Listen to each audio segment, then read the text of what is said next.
Olá, bem-vindos ao nosso canal Integrate. Se você ainda não é inscrito, se inscreve aqui, ativa a notificação, que hoje eu vou falar sobre emagrecimento. Um fator que prejudica, que atrapalha muito o processo de emagrecimento é a falta de beta-oxidação. Vocês sabem o que é esse nome complexo, esse nome difícil?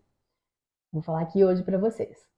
Toda vez que nós fizemos um planejamento alimentar em que a gente reduz as calorias ingeridas e você vai fazer uma atividade física ou qualquer estratégia que vai aumentar o teu gasto energético, pensando com que a gente tenha um déficit calórico e com isso que nós consigamos queimar a gordura acumulada. Então, basicamente, esse é o pensamento do emagrecimento. Agora você já parou para pensar o que acontece com essa gordura queimada, com essa gordura que nós mobilizamos? Essa gordura, ela precisa ser utilizada como fonte de energia. E esse processo é chamado de beta-oxidação e ocorre nas nossas mitocôndrias. Então, se o nosso organismo, se as nossas mitocôndrias não estão capacitadas para utilizar essa gordura como fonte de energia, apesar de eu ter esse déficit calórico de mobilizar essa gordura, ela vai voltar e acumular novamente. E como isso acontece? Como a gente sabe se isso está acontecendo? Existem vários exames, mas principalmente você tem que ter a suspeita clínica. Se você faz um planejamento, segue um planejamento, né, indicado, realmente você respeita as calorias, os nutrientes que foram prescritos.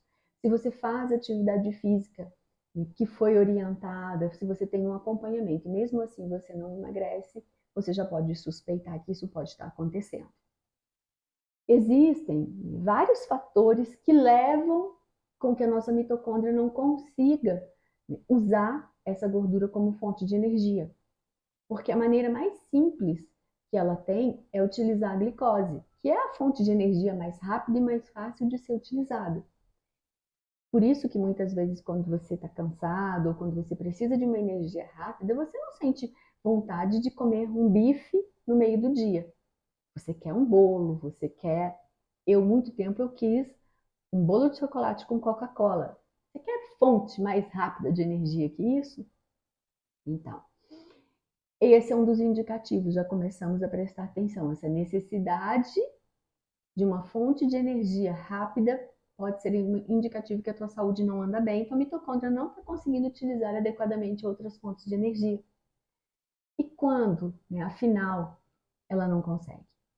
Quando nós temos um corpo só treinado, só capacitado a utilizar carboidratos, ou quando a nossa alimentação é extremamente rica em carboidratos, principalmente se eu ofereço esses carboidratos com muita frequência. Essa energia sempre vai estar disponível para o corpo utilizar.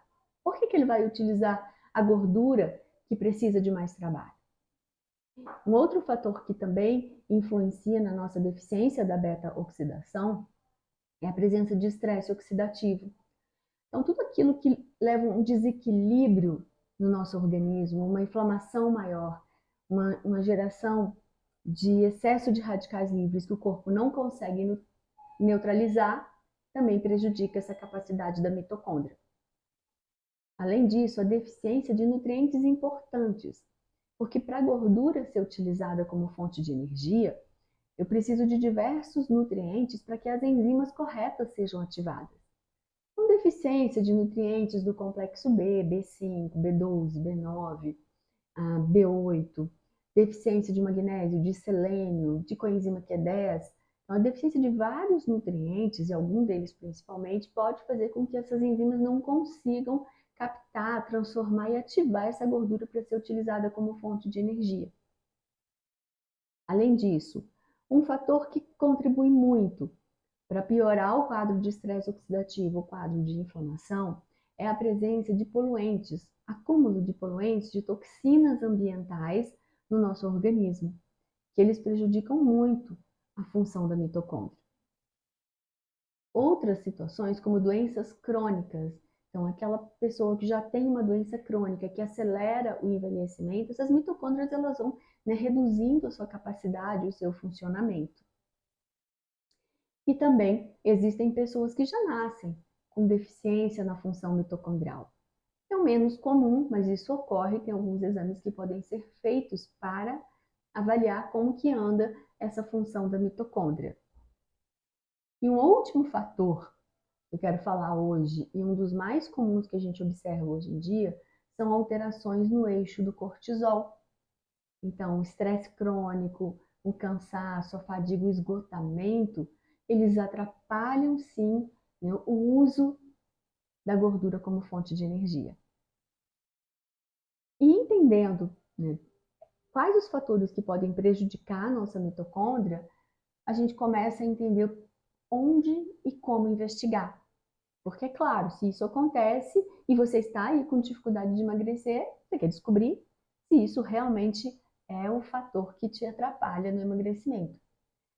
Então, em primeiro lugar, uma consulta, né, com um profissional que entenda, que consiga olhar mais a fundo e que não fique dizendo somente, né, olha, você não está fazendo correto, você não está, né, seguindo, ou seu treino não está adequado.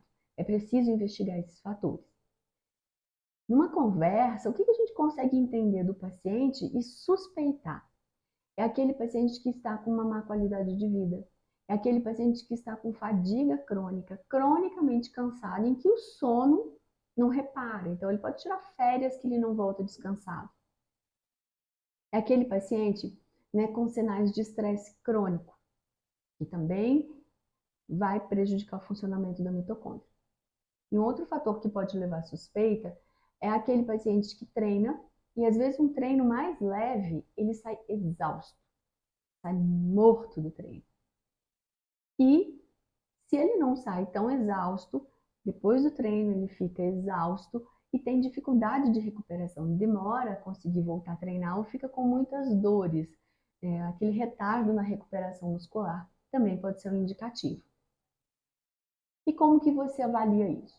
Em primeiro lugar, um profissional que suspeite vai conversar com você, colher uma história, uma anamnese completa para entender tudo o que está acontecendo, né, com a tua saúde. Entender como que é o teu hábito de vida, como que é o teu estilo de vida. E alguns exames podem nos ajudar. Então, por exemplo, exames como exames para avaliar a função do fígado, algumas enzimas hepáticas, o perfil, né, lipídico, avaliar como estão os triglicérides, por exemplo, a presença de ácido úrico elevado, marcadores inflamatórios como o PCR, uma deficiência, né, de nutrientes, então dosar essas vitaminas no sangue, entender se tem uma ferritina elevada. Então, existem alguns exames de sangue que podem nos dar um indicativo desse desequilíbrio de saúde. E outros exames, né, mais aprimorados, como dosar 8-OHDG, que é um marcador de estresse oxidativo, alguns exames de biologia molecular que vão avaliar, né, geralmente a função da mitocôndria também pode ser feito. Mas, se você está tendo uma dificuldade de emagrecimento, está seguindo corretamente, procure uma avaliação, conversa com o seu médico e faça alguns exames. E corrige o estilo de vida. Sempre é tempo de corrigir a rota que nós falamos. Que não pode a gente desistir, né, de ter um peso saudável e uma vida, né, com mais qualidade, com mais saúde. Se você gostou do nosso conteúdo, comenta aqui e compartilha com quem pode se beneficiar desse conhecimento.